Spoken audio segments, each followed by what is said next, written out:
Now we are going to a lemma. That is, an algebraic integer is a rational integer.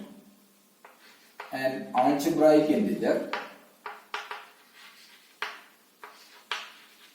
is a rational integer. An algebraic integer is a rational integer if and only if and only if it is a rational number, not rational integer, rational number.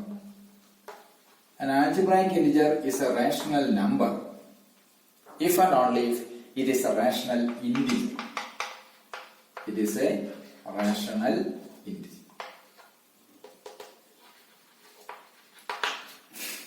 That's a beautiful result. The algebraic integer is a rational number. We know that what is an algebraic integer. A complex number is said to be an algebraic integer if there exists a non-zero polynomial in Q of t, monic polynomial such that P of theta equals 0. Okay, complex number theta is said to be an algebraic integer if there exists a non-zero polynomial or monic polynomial P of t in set t, that is having integer coefficients with the P of theta equals 0. That is then theta is an algebraic integer. Here the lemma states that an algebraic integer is a rational number if and only if it is a rational integer. So how to prove this one? So equivalently we prove that the equivalent statement is set equals set B is set of rational integers. Sorry, set of integers. Set equals B intersection Q. What is B?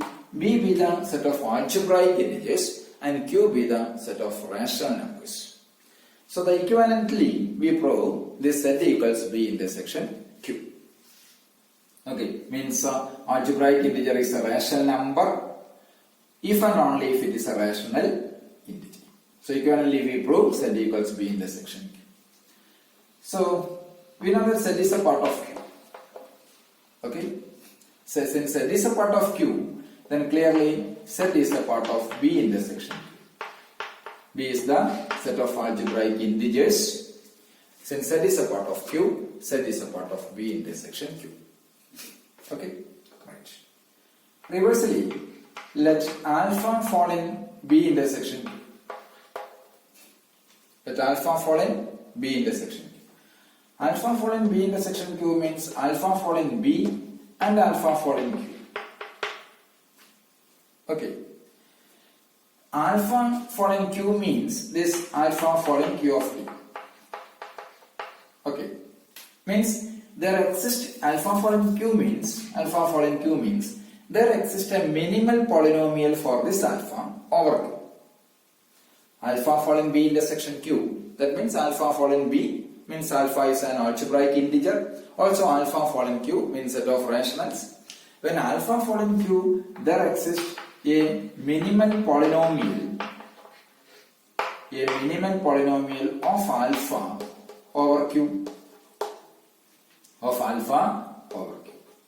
So let it be T minus alpha. So the minimal polynomial of alpha over Q is T minus alpha.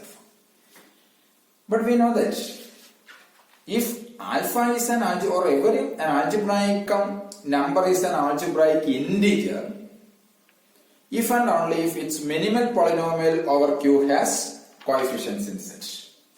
So alpha is the minimal polynomial of alpha over Q be T minus alpha. Hence we know that by the previous lemma the coefficient of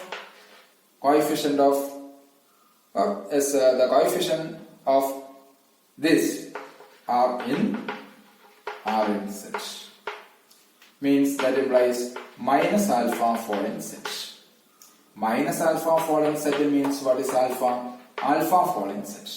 That means B intersection Q is a part of set. So set is a part of B intersection Q and B intersection Q is a part of set. So we prove that set equals B intersection Q. So that is an algebraic integer is a rational number if and only if it is a rational integer. Clear? Okay.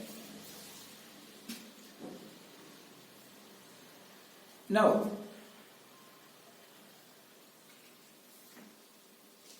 consider a set basis. A set basis for R plus. Set basis for R plus. So a set basis for R plus is called an integral basis for K.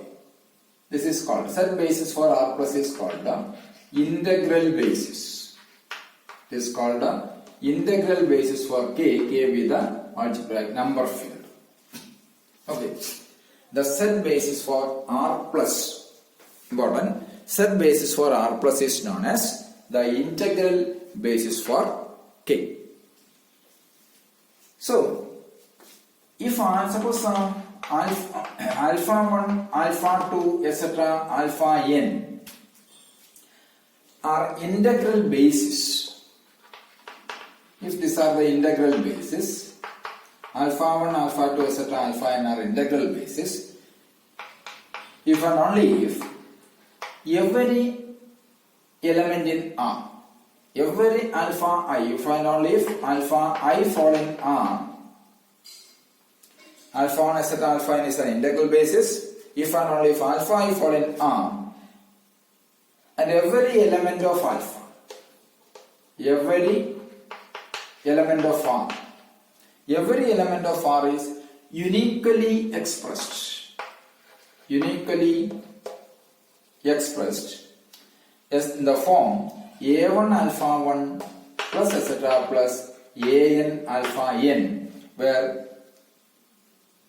ai are rational integers. A1, A2, etc. an are rational integers. So this is an important concept. The set basis for R plus is called an integral basis for K. And if alpha 1, alpha 2, etc., alpha n are the integral basis for all alpha I fall in R, and every element of R, this forms an integral basis only if each alpha is a real numbers, and also every element in R can be expressed as a linear combination of these alpha i's with all of that is a1 alpha 1 plus etc. plus an alpha n. So each ai, a1, a2, etc., an are rational integers. So this is the integral basis. Okay. So now we are going to a lemma in connection with this integral basis. The lemma says that if alpha 1 etc. alpha n, alpha 1 etc. alpha n be a basis of K, be a basis of K, K means number of fields, a basis of K consisting of integers, K consisting of integers.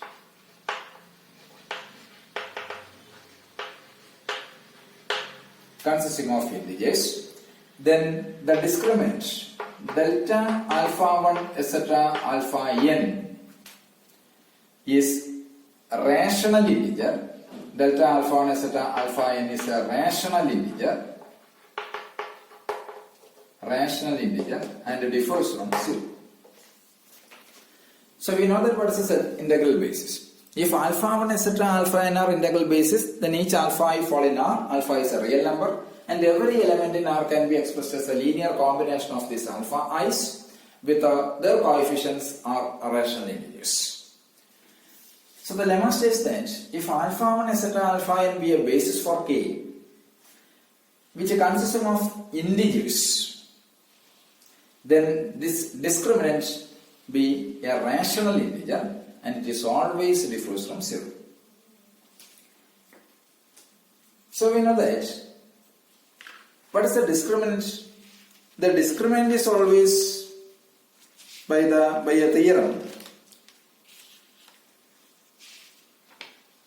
We prove that the discriminant of any basis for K is rational and non-zero. We know that the discriminant of any basis, the discriminant of any basis of k is rational and non-zero. This is a proved theorem. Okay, the proof of this lemma is in this way. We know that the discriminant of any basis of k equals q theta.